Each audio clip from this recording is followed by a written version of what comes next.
আর মোবাইলটা যে আমাদের কি করে দিল ভাই, মানে পুরো কমন সেন্স, হিউম্যান বিহেভিয়ার সব নষ্ট করে ফেলছে। বসে আছেন চুপচাপ, মানে এমন হয় ফোনটা বের করছে, এমন অস্ত্র বের করছে, ফোন বের করে খাটাস করে মুখের সামনে ফোন। অনুমতিরও প্রয়োজন নাই যে ভাই একটা ছবি কি নিব, পারমিশনেরও দরকার নেই। মানে ম্যানার্স কমন সেন্স নষ্ট করে ফেলছে। আগে মুসলিমদের সাথে দুইটা জিনিস থাকতো। যখন মুসলিমরা সারা বিশ্বকে নেতৃত্ব দিয়েছে তখন ডান দিকে একটা বড় তরোয়াল থাকতো আর বাম দিকে একটা ছোট খঞ্জর থাকতো, জানেন? এই মোগল আমলেও দেখবেন, নবাব সিরাজউদ্দৌলাদের আমলেও দেখবেন, ডান পাশে একটা বড় সৌর থাকতো আর বাম পাশে থাকতো একটা ছোট খঞ্জর। ওই দুইটা জায়গায় এখন স্থান নিয়েছে।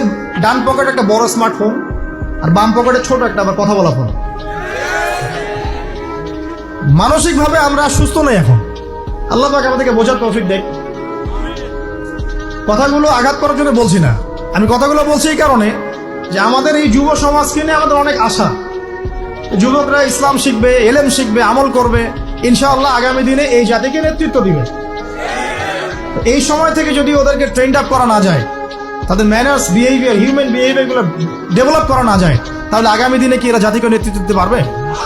একটা হাদিস খালি বলি, মান তারাকা সালাতান মুতাআম্মিদান ফাকাদ কাফারা, মান তারাকা সালাতান মুতাআম্মিদান ফাকাদ কাফারা। আবার শুনেন, قال رسول الله صلى الله عليه وسلم من ترك صلاة متعمدا فقد كفر। আর মুয়াজ বিন জাবাল রাদিয়াল্লাহু আনহু কে নবীজি বলেছেন, মান তারাকা সালাতা মুতাআম্মিদান ফাকাদ বারিয়াত মিন জিম্মাতিল্লাহ। যে ব্যক্তি নিজের উপর ফরজ নামাজ ছেড়ে দিল, সে কুফরি করলো, সে কুফরি করলো, সে কুফরি করলো। মুয়াজ বিন জাবালকে নবী সাল্লাল্লাহু আলাইহি ওয়াসাল্লাম বলছেন, যে ব্যক্তি ফরজ নামাজ ইচ্ছা করে ছেড়ে দিল, সে ব্যক্তি আল্লাহর জিম্মা থেকে মুক্ত হয়ে গেল। নামাজ ছাড়বেন প্রিয় ভাই? 5 ওয়াক্ত নামাজ জামাতের সাথে ইনশাআল্লাহ। আল্লাহ আমাকে তৌফিক দেখ, আপনাদের সবাইকে তৌফিক দান করুন, আমিন। জামাত যদি না পান একা পড়ে নেবেন, ঠিক আছে? যদি ঘুমিয়ে থাকেন ঘুম থেকে উঠে পড়বেন, ভুলে গেছেন যখন মনে হবে তখন পড়বেন।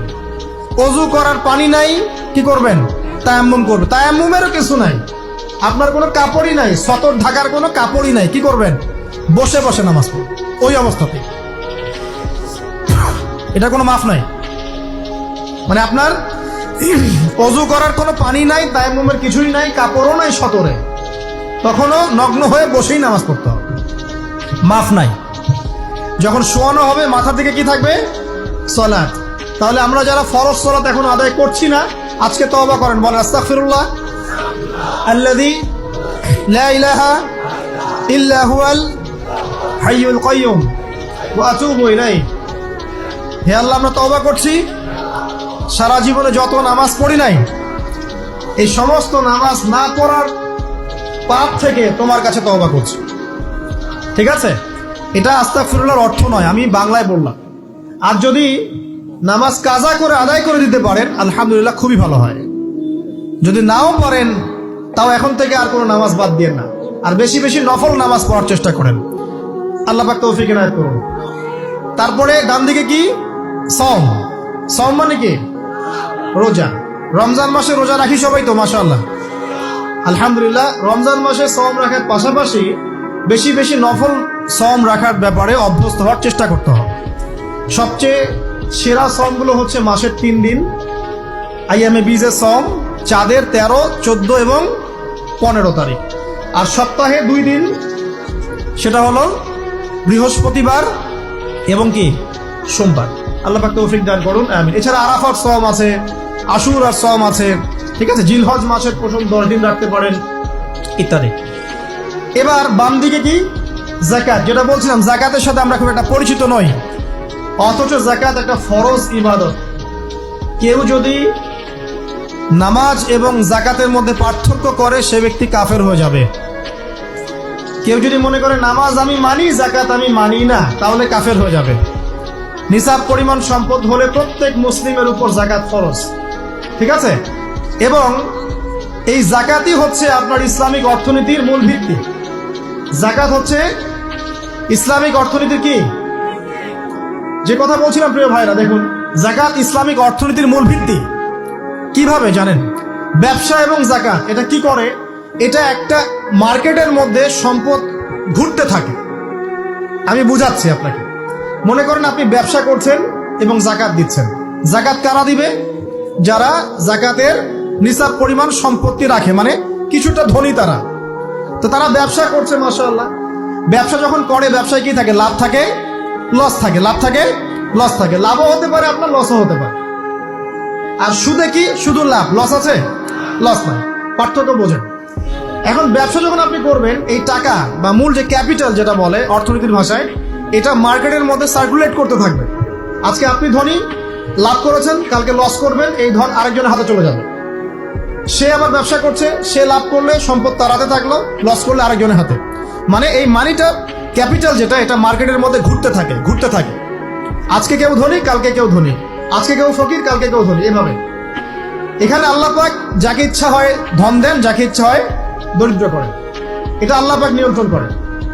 আবার এর মধ্যে যারা ধনী হবে তারা আবার জাকাত দিবে। কাকে জাকাত দিবে? যে গরিব তাকে। এই কারণে অর্থনৈতিক সাম্য থাকবে এবং টাকা, ক্যাপিটাল মার্কেটে সার্কুলেট করতে থাকবে। এটা হচ্ছে ইসলামিক ইকোনমিক্স। বোঝাতে পারছি না মনে হয়। আর রিবায় কি হবে? রিবায় কোনো লসের চান্স নাই। মানে এখানে ধনী আরো ধনী হতে থাকবে, গরিব আরো গরিব হতে থাকবে, প্লাস জাকাতও দিবে না। তখন সমাজের একটা অংশ অনেক ধনী হবে, আরেকটা অংশ একদম মাটিতে পড়ে যাবে, কোনো ব্যালেন্স হবে না। এই কারণে বিশ্বের একটা অংশ, ওই বিশ্বের একটা বড় অংশ যারা সুদখোর, যেখান থেকে সুদ এসেছে, ওইটা আস্তে আস্তে ধনী হয়ে গেছে এবং বিশ্বের বহু কান্ট্রি আস্তে আস্তে দারিদ্র সীমার নিচে চলে আসছে। এটা শুধু ব্যক্তির ক্ষেত্রেই নয়, সমাজের ক্ষেত্রেই নয়, পুরো বিশ্বেটা হচ্ছে। তো এই হলো রিবা এবং ব্যবসা ভিত্তিক, জাকাত ভিত্তিক ইকোনমিক সিস্টেমের পার্থক্য, বেসিক ডিফারেন্স। রিবার মধ্যে আল্লাহ পাক তার হাত উঠিয়ে নেন, আল্লাহ পাক সেখানে আর ইন্টারফেয়ার করেন না। ঠিক আছে, সুদ খাচ্ছ, তুমি তোমার মতো চলো। আর ব্যবসা ভিত্তিক ইকোনমিক্স চললে আল্লাহ পাক সেখানে কাউকে ধন দিবেন, কারো কাছ থেকে নিবেন। আপনার ধন নিয়ে আমাকে দিবেন, আমার ধন নিয়ে আপনাকে দিবেন। আর আমি যদি ধনী হই, আমি আবার জাকাত দিব, সেই জাকাতের টাকা আবার আপনার হাতে যাবে। কেউ না খেয়ে মরবে না। প্রথম কথা, আপনাকে ইসলামিক নিয়মতান্ত্রিক জীবনযাপন করতে হবে। তার আগে খালেস তওবা করে ফিরে আসেন। তওবা করে ফিরে আসেন, আল্লাহ চাইলে সেই মহাপাপও মাফ করতে পারেন। ঠিক আছে? ইসলামিক নিয়মতান্ত্রিক জীবনযাপন করেন, নামাজ কালাম ঠিকঠাক মতো পড়েন, কোরআন তেলাওয়াত করেন, আল্লাহর জিকিরকে বাড়ায় দেন, আল্লাহর কাছে বেশি বেশি দোয়া করেন, চোখের পানি ছেড়ে দেন, পরকালের ফিকির করেন, কবরের ফিকির করেন। ইনশাআল্লাহ এই সমকামিতা বলেন, জেনা বলেন, পরকিয়া বলেন, হারাম গান বাজনা বলেন, এগুলো আপনার মন থেকে উঠে যাবে ইনশাআল্লাহ। আপনার মন এগুলো তার সায় দিবে না ইনশাআল্লাহু আযজা ওয়া জাল।